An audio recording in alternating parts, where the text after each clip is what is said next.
Voice of America سے میں ہوں نیلوفر مغل۔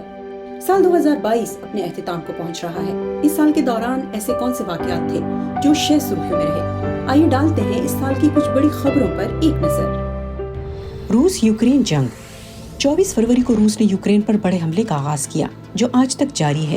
حکام کے مطابق اس جنگ میں اب تک تقریباً 13,000 یوکرینی فوجی مارے جا چکے ہیں۔ سری لنکا میں سیاسی انتشار۔ سری لنکا میں بگڑتی معاشی صورتحال کے باعث 9 مئی کو وزیر اعظم مہندرا راجہ پاکسے نے ملک بھر میں اپنی حکومت کے خلاف زبردست مظاہروں کے نتیجے میں استعفیٰ دے دیا۔ شنزو آبے کا قتل۔ 8 جولائی کو سابق جاپانی وزیر اعظم شنزو آبے کو نارا شہر میں ایک انتخابی مہم کے دوران گولی مار دی گئی اور ہسپتال پہنچنے سے پہلے ہی وہ دم توڑ گئے۔ القاعدہ کے لیڈر ایمن الظواہری ہلاک۔ 31 اگست کو القاعدہ کے دوسرے امیر ایمن الظواہری کو افغانستان میں امریکی CIA کے ایک فضائی حملے میں ہلاک کر دیا گیا۔ ظواہری سال 2011 میں بن لادن کی پاکستان کے اندر ہلاکت کے بعد تنظیم کے سربراہ بنے تھے۔ ملکہ الزبتھ دوئم کا انتقال۔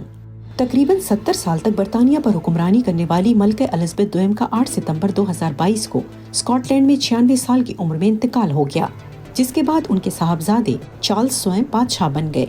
ایران مظاہرے۔ 13 ستمبر کو ایران کی اخلاقی پولیس کی حراست میں ایک 22 سالہ خاتون مہسا امینی کی موت کے بعد ملک بھر میں مظاہرے پھوٹ پڑے۔ مہسا امینی کو حجاب کے قوانین کی خلاف ورزی کے الزام میں گرفتار کیا گیا تھا۔ ایلان مسک نے ٹویٹر خرید لیا۔ دنیا کے امیر آدمیوں میں سے ایک ایلان مسک نے اکتوبر 2022 میں $44 بلین میں ٹویٹر خرید لیا۔ اس معاہدے پر مہینوں سے بات چیت ہوتی رہی۔ دنیا کی آبادی۔ اقوام متحدہ کے مطابق نومبر میں پہلی بار عالمی آبادی 8 ارب تک پہنچ گئی۔ رپورٹ کے مطابق اس صدی کے آخر تک دنیا کی آبادی 10 ارب سے تجاوز کر جائے گی۔ FIFA world cup. بین الاقوامی فٹ بال ٹورنامنٹ فیفا کا 22واں ورلڈ کپ 20 نومبر سے 18 دسمبر تک قطر میں ہو رہا ہے۔